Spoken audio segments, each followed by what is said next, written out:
Hey everyone, it's Alexander, the real Mr. Robinson, and this is my review, albeit a late one, for Scary Stories to Tell in the Dark, which is produced by Guillermo del Toro and is based off the book series of the same name. This movie takes place in the late 1960s and follows a group of teenagers that go to this haunted house and they find this mysterious book that they take from the haunted house, and then all of a sudden the book starts writing these stories on its own, which leads to the disappearance of people who were at the house when the book was taken. And it's also important to note that a majority of these teenagers that went into the haunted house and took the book are white, because there's that old cliche of white people, whenever we see a house that's haunted or restricted or boarded up, we're like, oh, let's go inside and hey, maybe we'll spend the night. I had to get that out there. I just could not resist. So let me take you back to the late 90s, early 2000s. I've talked about how Harry Potter absolutely dominated the schools that I went to, but there were also two other series of books that dominated the schools as well. One was Bunnicula, the books about the vampire rabbit that sucks the nutrients out of carrots until they turn white, and Scary Stories to Tell in the Dark. And for some reason, I gravitated more towards Bunnicula because I don't think I've actually read Scary Stories to Tell in the Dark. I think the teachers that I've had actually read the books to the class, but the one thing about those books that always stuck out to me was the creepy-ass artwork. One piece of artwork from those books that really stuck out to me was that head with the pipe, and it looked like it was a skull. It just creeped the hell out of me.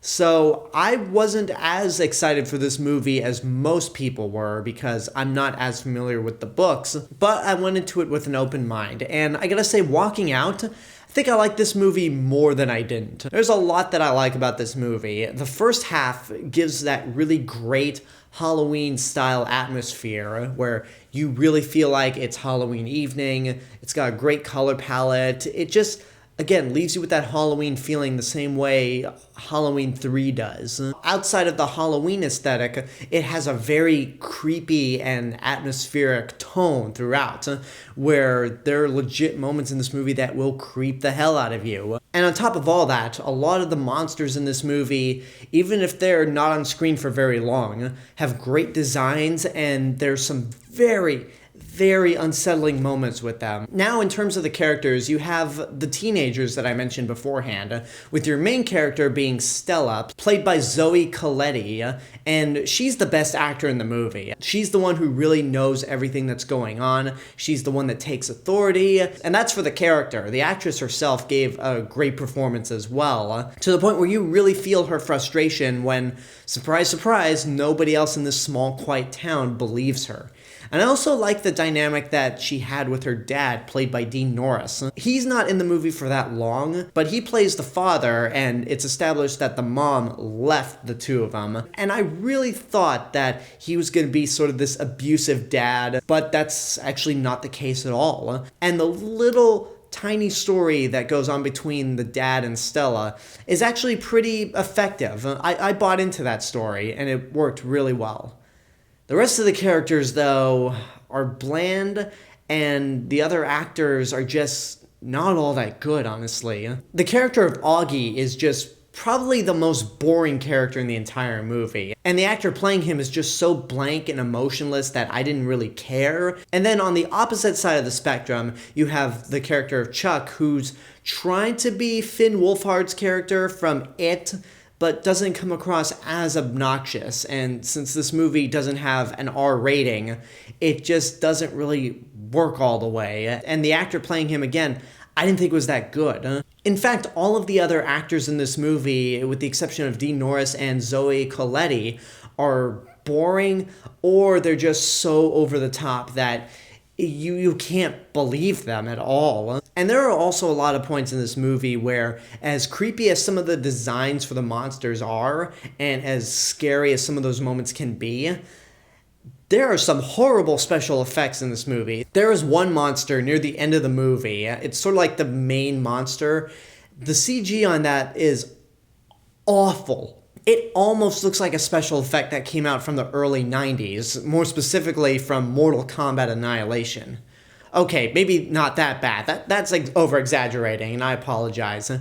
But it just looked like that special effect that came from the 90s when the technology was just not quite there yet. And the only thing saving it is that those sequences involving that monster take place at night and in the dark. So it could have been a whole lot worse if those scenes took place in the day. And also, for this movie being set in the late 60s, I completely forgot that this movie actually took place back then, because sometimes the characters look like they belong in a modern setting and not in the late 60s. And it just, I wish there was that feeling of this being set back in the day, because that would have made the movie a little more interesting, I think. I mean, I don't really know what to say about that aspect. I mean, it's disappointing, but it could be that they didn't have the money to make it feel like the 1960s all the time, but whatever. I ultimately do like this movie more than I didn't like this movie. I would say it's good, but it's not great. Your lead actress is very good. There are some creepy and very unsettling moments throughout the movie, and the first half of it does a great job of giving you that Halloween feeling. It makes me wish that this movie didn't come out in August and they just waited until October, because that way it could have kept going on throughout Halloween. However, a lot of the other actors are pretty bad, and there's some terrible special effects throughout, so I just don't see this as a great movie. I would say just wait until this comes out on Blu-ray digital to see it, because it's not really worth going to the theater. And there you go, that's my review for Scary Stories to Tell in the Dark. And now I want to know what you guys think about the movie. If you've seen it, what did you think? Did you ever read the books when you were younger? And if so, how did they compare to the movie? Whatever the case may be, let me know in the comments below.